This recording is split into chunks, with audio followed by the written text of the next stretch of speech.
السلام علیکم ورحمۃ اللہ وبرکاتہ۔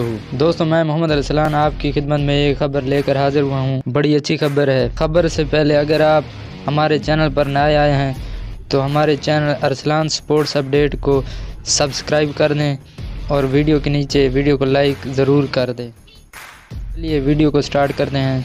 لاہور قلندر، جو پاکستان سپر لیگ کی موسٹ پاپولر ٹیم ہے، انہوں نے اپنا کپتان تبدیل کر دیا ہے۔ لاہور قلندر نے جس پلیئر کو کپتان بنایا وہ ہیں شاہین شاہ افریدی۔ سہیل اختر کو پہلے 2 ایڈیشن کی کپتانی دی تھی۔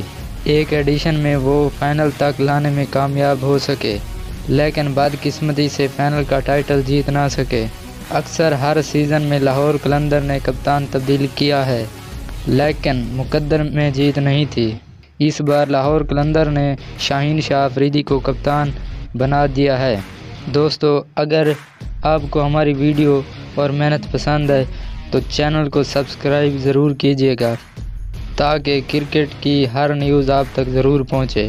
ملتے ہیں اگلی ویڈیو میں، تب تک اللہ حافظ۔